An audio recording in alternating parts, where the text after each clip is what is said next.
Bonsoir. Et alors déjà, merci d'être là parce que ça nous fait plaisir. On a vu ton témoignage sur VRAC et c'est toujours courageux de venir témoigner comme ça. En plus, toi, tu le fais à visage découvert. Bon, là, on est à la radio, mais tu le fais à voix découverte. Merci à vous. Alors, l'idée, c'est évidemment pas de faire l'apologie de la prostitution. Ça, c'est pas le but, ni de l'industrie du sexe, mais c'est plus de comprendre un petit peu pourquoi tu es tombé là-dedans. Toi, en plus, tu es plutôt content et tu revendiques ce mode de vie. Donc, essayer de comprendre un petit peu le pourquoi du comment avec toi. Donc, explique-nous, t'as quel âge, toi, déjà, Kylian? Alors, j'ai 18 ans et j'aurai 19 en février, là, bientôt. Ah ouais, c'est jeune, hein? Waouh! Ah ouais, mais alors, ça fait combien de temps que tu te considères donc comme une prostituée? Alors, j'ai commencé peu après mes 18 ans. Mais on dit un ou une prostituée, du coup? Comment on dit, comment on te détermine? Alors, moi, je dis... quand je parle de moi, je dis un prostitué. D'accord. Mais quand c'est une femme, on dit une prostituée, tout simplement. D'accord, je savais pas. Moi, je pensais qu'il y avait un nom pour les garçons, tu vois. Un peu comme un gigolo. Pour les garçons, mais ouais. D'accord. Et alors, 18 ans, la première fois, comment ça s'est passé? Comment tu es tombée là-dedans? Alors, je suis tombée là-dedans vraiment par hasard. Donc, j'y avais jamais pensé auparavant parce que c'est quelque chose dont on parle très peu. Et en fait, j'étais sur un site de rencontre et un homme m'a proposé, un homme qui me plaisait pas forcément au début, m'a proposé tout simplement de me payer, quoi. Ok. Et au début, je me suis senti un peu insulté, entre guillemets, parce que il m'avait traité un peu comme un objet dans ma tête et j'en étais pas un, tout simplement. Et j'en suis toujours pas un. Mais au final, ça m'a fait beaucoup réfléchir et je me suis dit que, en fait, je pourrais peut-être tenter juste pour l'expérience. Et aussi, pour être franc, que je pouvais exploiter justement ça pour gagner ma vie, tout simplement. Il t'avait proposé combien d'argent? Il m'avait proposé 250 € pour 1 heure. Ok, je vous laisse. 250 € pour 1 heure. Ouais, donc toi, tu t'es dit, c'est peut-être un moyen finalement d'avoir de l'argent facile. Et pourquoi pas tenter? Donc ça t'a plu, tu y es allé, tu as accepté. Comment ça s'est passé cette première fois? Alors, cette personne, c'était ma première proposition, mais j'y suis pas allé. Ah, ok. Ouais, j'ai refusé et tout parce que, en fait, j'en avais envie. En même temps, quand on a 18 ans, on entend 250 € pour 1 heure, on a forcément envie un petit peu. Oui. Et puis voilà, l'aspect financier. Puis après, j'ai quand même paniqué. Du coup, j'ai dit non, puis je l'ai bloqué direct. Et au final, après, j'ai un peu, comment dirais-je, j'ai reçu d'autres propositions. Et au final, je me suis dit un jour, je me lance. Et puis voilà. Et puis j'ai eu mon premier client, entre guillemets. Et ça s'est bien passé, je veux dire, tu t'es senti bien après, tu t'es pas dit merde, qu'est-ce que je fais, je me sens pas bien, j'ai honte, vraiment toi t'en es ressorti, tu t'es dit bon cool. En fait, j'avais très peur avant d'y aller, surtout que en fait, au début, je connaissais rien, du coup, la sécurité, vraiment, je savais pas comment faire en fait, tout simplement, pour être en sécurité. Du coup, j'ai passé le numéro de la personne à une amie de confiance, etc. Je lui ai dit si à telle heure t'as pas entendu de mes nouvelles, t'appelles la police. J'étais, oui, vraiment, j'étais un petit peu, perdu. Et au final, ça s'est très bien passé. J'étais très à l'aise et j'en suis ressorti tout simplement. La personne m'a ramené chez moi et puis voilà. Mais Kylian, t'es tout jeune, t'as vraiment besoin d'argent facile comme ça maintenant? Tu n'avais pas un autre projet de vie, une envie de métier en particulier? Alors, déjà, c'est pas de l'argent facile. Ouais. C'est de l'argent rapide, certes, ça je le conçois, parce que forcément, quand on se fait par exemple 250 ou 400 € par heure, forcément c'est de l'argent rapide, il n'y a pas d'autre mot. Mais pas facile du tout, donc que ce soit physiquement ou psychologiquement, c'est tout sauf facile. Et si après, je fais d'autres choses dans ma vie, je suis étudiant en langue. D'accord. Je veux être journaliste plus tard, etc. Donc j'ai d'autres projets. Juste, je me suis dit, j'ai confiance en ma sexualité, je peux exploiter ça d'une part, et puis faire ça pour l'expérience d'autre part. Et pouvoir avoir un moyen de payer mes études, donc pas de m'inquiéter pour l'argent toute la journée ou quoi que ce soit, parce que quand on est étudiant, c'est pas facile pour payer son loyer, etc. Oui, Thibaut. Et Kylian, est-ce que tu choisis un petit peu ta clientèle ou est-ce que tu dis oui à tout le monde? Est-ce que t'es exigeant en gros Alors, l'avantage de travailler à son propre compte, donc de pas faire partie d'un réseau ou quoi que ce soit, c'est vraiment qu'on peut choisir nous-mêmes ses clients. Donc, c'est eux qui nous choisissent dans un premier temps, mais on fait le tri entre guillemets. Okay. Et moi, je prends que ceux qui me plaisent, tout simplement. Ouais, d'accord. Ouais, donc c'est pas c'est pas un gars, il vient porte ouverte à tout le monde, quoi. Ça n'existe pas. Non, du tout, du tout. Mais du coup, là, vu que tu t'affiches un petit peu sur les réseaux, on voit ta tête, etc. Ça veut dire que tes proches, ta famille sont au courant de ton activité. Alors oui, ma famille est au courant. Ouais. Donc mes parents. Ah ouais. Et alors, ils ont réagi comment? Parce que, alors moi, je vais te dire, les miens, Colette et Alain, ils apprennent ça, c'est fini, c'est coup de pied au cul et dehors. Et tu vois, ça dépend. Est-ce qu'ils sont très ouverts d'esprit? Est-ce qu'ils ont compris tout de suite? Alors, j'ai eu une éducation très, très penchée sur l'ouverture d'esprit, de tout et n'importe quoi. Bon, après, ma mère m'a jamais incité à me prostituer, loin de là, enfin, au contraire. Mais quand je lui ai dit, elle m'a dit, écoute, t'es majeur, c'est ta vie, c'est un travail comme un autre, comme je te l'ai toujours dit. Donc, je te respecterai quoi que tu fasses. C'est beau, hein? Bah ouais, c'est beau, c'est étonnant quand même, parce que tu restes quand même assez jeune, quoi. Bah ouais, je sais pas si c'est très sécuritaire quand même. Ouais, on sait pas sur qui on peut tomber, tu vois. Tu te protèges à chaque fois, j'imagine, Kylian. Hein. Oui, Évidemment. C'est la sécurité avant tout, c'est le plus important. D'accord, Flo. Et quand tu dis c'est un travail comme un autre, ça veut dire que tu le fais régulièrement? C'est quoi? Tu fais ça une fois par jour? Alors, quand je dis un travail comme un autre, c'est déjà que c'est tout simplement un travail, parce qu'un travail, comme je l'ai dit dans mon témoignage sur VRAC, c'est un travail, c'est effectuer un service contre une rémunération, donc à ne pas confondre avec métier, bien évidemment. Et donc voilà, c'est un travail parce que j'effectue un service contre une rémunération. Et ça dépend en fait, parce que le problème avec l'industrie du sexe, c'est que c'est très irrégulier entre guillemets. C'est que par exemple, pendant une certaine période, notamment pendant les vacances, etc., il va y avoir beaucoup de clients. Après, il va y en avoir moins, etc. Enfin, c'est très irrégulier. C'est-à-dire que tu peux faire 2-3 clients par semaine et après une pause pendant 15 jours, 3 semaines. Enfin, t'as pas de rythme en fait, c'est ça? C'est ça. En fait, j'ai aucun rythme. Vraiment, ça dépend de l'offre, tout simplement. Et comment ça se passe? Est-ce que tu as un petit copain? Est-ce que tu as une vie amoureuse? Est-ce que du coup tes mecs ils acceptent cette situation? Alors, j'ai pas de vie amoureuse du tout. D'accord, bah oui, c'est compliqué en même temps. Hein. Ouais, t'es occupé quoi. Faut être capable de dire ok, pas de souci, je te laisse te prostituer. Tu vois? Ouais, puis après, je recherche pas du tout une vie amoureuse, donc ça me convient très bien. Mais oui, par exemple, quand je parle avec un garçon qui me plaît, je suis toujours honnête à ce niveau-là.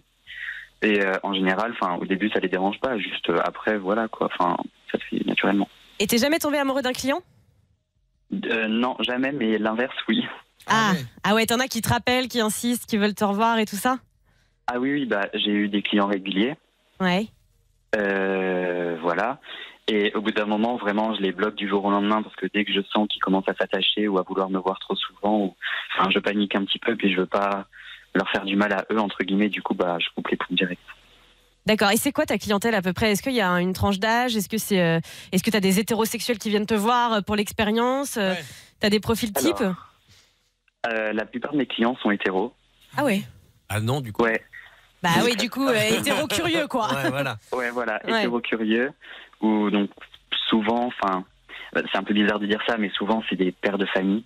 Ouais. C'est ouf. Moi, j'ai toujours eu des doutes sur mon père, ça se trouve. C'est possible. Qui sait. Et du coup, la plupart, c'est des gens qui sont trop souvent au travail, qui ne voient pas assez leur famille. Donc, ça peut être des hommes d'affaires, des avocats ou quoi que ce soit. Ou alors, sinon, des hommes gays ou bi ou quoi que ce soit. Et, juste qui ont personne avec eux, qui sont mis et que, du coup, ils font appel au service d'un travailleur du sexe. Mais donc, c'est des gens âgés quand même? Pas tant que ça. Honnêtement, pour donner une fourchette, dans la moyenne, c'est entre 30 et 45 ans. Ah, quand même, t'as 18 ans, on le rappelle, donc par rapport à toi, oui, il y a une petite différence. Et justement, mais... Ça coûte combien? C'est quoi la fourchette des prix? Peut-être pas un prix exact si tu veux, mais tu vois, une fourchette. Ça dépend de la prestation, j'imagine. Hein. La prestation. Ouais. Ah, c'est vrai. C'est un show, quoi. Bah non, mais c'est vrai, ça dépend, c'est ça, Kylian. Ouais, c'est ça, parce que souvent, ça arrive aussi que les personnes recherchent juste une escorte, donc c'est-à-dire rien de sexuel du tout. Une présence, quoi. Donc, juste, par exemple, passer 1 heure avec moi, donc pour aller boire un verre ou quoi que ce soit, donc ça fait beaucoup. Et ça, c'est combien, par exemple, pour boire un verre avec toi pendant 1 heure? Forcément, ça coûte moins cher que payer les services d'une prostituée, pardon. Ouais. Donc, par exemple, je sais pas, pour ça, en général, je payais dans les 100 €. Ah oui, ça fait cher le Morito quand même. Quand même, 100 €, c'est pas mal, ouais. Et du coup, t'arrives à t'en sortir pour combien par mois? Le plus haut que j'ai fait, bon mois.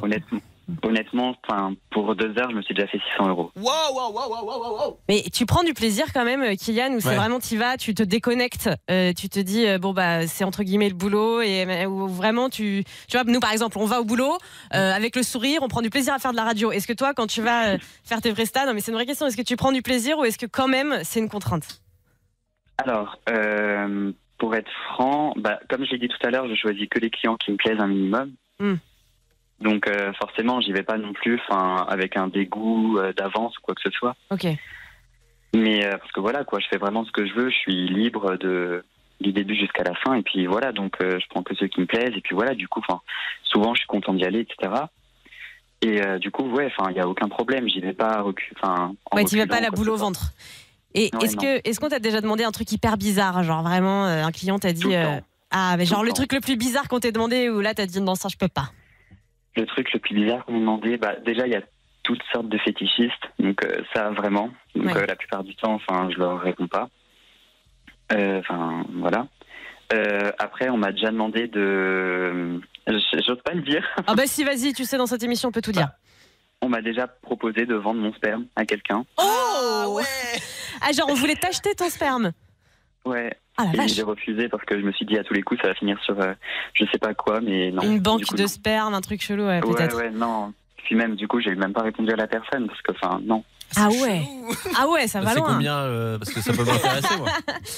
Et là, on m'avait pas donné de prix, puis juste on m'avait dit voilà, est-ce que ça t'intéresse, et j'avais pas répondu. D'accord. Et tu fais ça dans des hôtels ou chez les clients? Au début, je suis déjà allé chez des clients, ça s'est assez mal passé. Une fois, ça s'est mal passé, et après ça, j'ai dit que en hôtel. D'accord. Ouais, au moins, t'as une sorte de sécurité. Il y a des gens dans l'hôtel si jamais. Oui, Flo. Et il y a une fois où ça s'est vraiment mal passé, la fois où vraiment c'est parti en couille. C'est arrivé une fois où j'étais avec un client justement, et son filleul est rentré au même moment. Ah ouais. Et donc j'étais rien en train de faire avec lui, juste on était en train de boire un verre, et donc mon client a dit à son filleul que j'étais un travailleur du sexe, et du coup son filleul m'a tout simplement mis à la porte et je me suis retrouvé dans une ville que je connaissais pas la nuit. Oh non, l'enfer. Parce que tu bouges aussi de ville en ville pour le boulot, du coup. Oui, je suis déjà allé en Suisse. Ah ouais. Et il se fait payer les voyages. Ou à Paris, ou quoi que ce soit. Ouais. Une sorte de délivre du cul, quoi. Et alors, Kylian, quand même, il faut en parler parce que c'est important de le savoir. Est-ce que tu risques quelque chose pénalement? Est-ce que tu as le droit de faire ça? Et est-ce que c'est légal? Est-ce que c'est seulement les clients qui risquent quelque chose? Dis-nous. Alors, il n'y a aucune loi contre les prostituées en elles-mêmes. Ouais. Donc, la prostitution est légale en France, contrairement à ce que les gens pensent, pour beaucoup. Parce que beaucoup de personnes disent que c'est illégal, mais non, c'est légal. Les clients sont pénalisés, oui. Depuis 2016, il me semble. Enfin, je suis pas sûr, mais il me semble que c'est 2016. Okay. Et après, il y a tout ce qui est autour, donc tout ce qui est genre proxénétisme, apologie, etc. Tout ça, oui, c'est illégal. D'accord, donc toi, là, aujourd'hui, tu penses que tu ne risques absolument rien? Pas à 100%, mais je sais qu'en tout cas, mon activité est légale. Et tu penses faire ça jusqu'à quand? Parce que tu nous disais que tu faisais des études de langue et tout, donc peut-être qu'un jour tu auras un travail là-dedans. Est-ce que tu continueras? Est-ce que tu te fais comme ça une deadline? Tu te dis allez, encore 2-3 ans et j'arrête? Comment ça se passe? Honnêtement, je pense continuer du moment que j'en aurai envie. Ok. Donc je pense que je sais que je le ferai plus après mes études, ça c'est sûr. Mais ouais, peut-être pour 1 an, ou peut-être que je vais arrêter la semaine prochaine, j'en sais rien, vraiment, je sais pas. Ok. Bon, écoute, merci en tout cas pour toutes ces précisions. C'est vrai que c'est un petit peu spécial. Moi, je suis un peu partagée sur ton cas, Kylian, parce que je vois bien que tu es bien dans ta peau et que tu assumes complètement et que tu n'as pas l'air malheureux. Mais en même temps, c'est compliqué, tu vois, parce qu'on peut pas du tout faire l'apologie de la prostitution. C'est quand même quelque chose qui est difficile. Beaucoup de personnes en souffrent, interdit. Donc, c'est un peu difficile. Mais c'est vrai que quand on t'écoute, on te sent pas du tout mal ou tu vois, sous une pression quelconque. Non, parce qu'en soi, je fais rien de mal, je fais de mal à personne. Ce qui se passe, c'est mon corps, donc mon corps est égal mes choix. Et c'est entre moi et le client. Je verrai pas pourquoi des personnes iraient se mêler de mon activité ou quoi que ce soit, du moment que ça ne les regarde pas, tout simplement. Oui, tu es en accord avec toi-même. Vraiment. Bon, merci beaucoup, Kylian. Est-ce que tu veux dire un dernier petit mot à tous les gens qui t'écoutent? Peut-être un message à tes proches, n'importe, n'hésite pas si tu veux. Et là, il balance un code promo, tu sais. Donc, passer un message. Donc, j'invite les personnes à respecter les travailleurs et les travailleuses du sexe, parce que ce sont des travailleurs comme les autres, tout simplement. Genre, c'est leur corps, donc leur choix, tout simplement. Et aussi, j'aimerais partager un message de colère. Donc, envers les médias et les politiques, comme je l'ai dit dans mon témoignage sur VRAC, du silence national et général des meurtres de prostituées qui se passent notamment au Bois de Boulogne, mais partout. parce que chaque semaine, quotidiennement, quoi, il y a des prostituées qui sont assassinées, attaquées, violées, etc. au bois de Boulogne. Et personne n'en parle. Des femmes, trans ou non, et personne n'en parle tout simplement. Parce que forcément, la plupart sont étrangères. Beaucoup sont trans ou puis c'est des prostituées, donc pourquoi en parler? Enfin, personne n'en parle et c'est. Mais t'as raison, ce sont des êtres humains et effectivement on devrait en parler et c'est dramatique ce qui se passe. Donc le message est passé. T'as raison de souligner ça, Kylian. Bon, alors Pablo. Vas-y. Pablo, franchement, Quoi c'est compliqué. Non mais arrêtez, c'est pas un tueur en série quand même. J'ai l'impression que je suis avec un dictateur là. Pablo, il est cousin avec